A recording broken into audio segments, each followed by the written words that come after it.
Channel of Vadodara. Sayajiganj વિધાનસભામાં આવતા ward number 8ના વિવિધ 4 સ્થળો પર વિકાસલક્ષી કામોનું ખાતમુહૂર્ત ધારાસભ્યના હસ્તે કરવામાં આવ્યું હતું। વોર્ડ નંબર 8માં અલકાપુરી સેન્ટર પોઈન્ટની પાછળ ગિરિબાગ સોસાયટીના આંતરિક રસ્તે આરસીસી રોડ બનાવી રોડની બંને બાજુ પીવર બ્લોક નાખવાનું અને અલકાપુરી વિશ્વાસ કોલોનીમાં સાનિધ્ય ફ્લેટના આંતરિક રસ્તે આરસીસી રોડ બનાવી રોડની બંને બાજુ પીવર બ્લોક નાખવાનું કામ, જેતલપુર રોડ ઉપર કાશી વિશ્વનાથ ટાઉનશીપના કોમન પ્લોટમાં પીવર બ્લોક નાખવાનું કામ તેમજ ઓપી રોડ ઉપર રાજલક્ષ્મી સોસાયટીના કોમન પ્લોટમાં પીવર બ્લોક નાખવાનું કામનું ખાતમુહૂર્ત કરવામાં આવ્યું। સયાજીગંજ વિધાનસભાના ધારાસભ્ય કે રોકડિયા, વોર્ડના પ્રમુખ, કાઉન્સિલરો સહિત મોટી સંખ્યામાં સોસાયટીના રહીશો પણ આ કાર્યક્રમ પ્રસંગે ઉપસ્થિત રહ્યા હતા।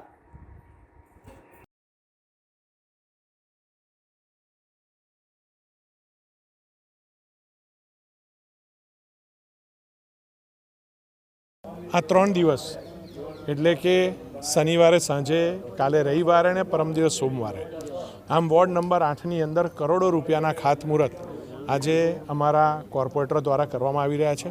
આજે વોર્ડ નંબર 8ની મુખ્ય 2 સોસાયટી જે મોટી સોસાયટી ગણાય, કાશી વિશ્વેશ્વર ટાઉનશીપ અને રાજલક્ષ્મી સોસાયટી ઓલ્ડ પાદા રોડની, આમાં પેવડ બ્લોકના કામગીરીની, વિશ્વાસ કોલોની ગિરિકંદરા સોસાયટીની પણ પેવડ બ્લોકની કામગીરીનો આજે ખાતમુહૂર્ત, રસ્તાનું આરસીસી રોડનું ખાતમુહૂર્ત કરવામાં આવ્યું છે।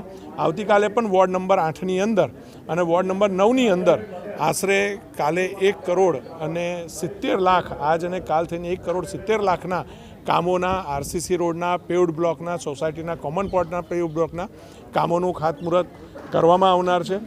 જે રીતે દેશમાં સરકાર ચાલે છે, જે રીતે રાજ્યમાં સરકાર ચાલે છે, માનનીય વડાપ્રધાને પણ 1 વીક પહેલાં વડોદરા શહેર માટે 900 કરોડના ખાતમુહૂર્ત કર્યા।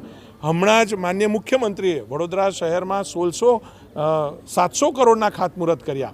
એટલે કે ટોટલ 1600 કરોડના ખાતમુહૂર્ત 15 દિવસમાં થયા અને એના સિવાય દરેક વોર્ડે 1.5 કરોડ 2 કરોડના ઇન્ડિવિજ્યુઅલ ખાતમુહૂર્ત કોર્પોરેશનના માધ્યમથી થઈ રહ્યા છે।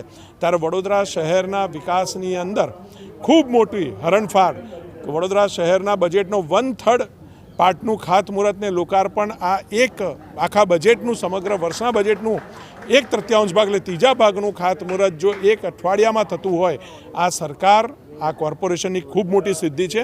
અને જે રીતે વડોદરા શહેરને વિકાસની ઊંચાઈઓ પર લઈ જવા માગીએ છીએ, નવા સાયન્સ સિટીની વાત હોય, અલગ અલગ કામો, શહેરના એસટીપી, પાણીની લાઈન, ગટરની લાઈન, એના ખાતમુહૂર્ત થઈ ગયા છે। વડોદરા મહાનગરપાલિકાને પણ અભિનંદન આપવા પડે। અને વોર્ડ નંબર 8ની અમારી સમગ્ર ભારતીય જનતા પાર્ટીની ટીમ, વોર્ડ નંબર 9ની ટીમ, એ જે સોસાયટીએ પહોંચીને સોસાયટીના નાગરિકોને એકત્ર કરીને ખાતમુહૂર્ત કરી રહી છે, ત્યારે બહોળા સ્તરે ભારતીય જનતા પાર્ટીનો પણ વ્યાપ વધે છે અને કોર્પોરેશનની પણ કામગીરી લોકો સુધી પહોંચી રહી છે।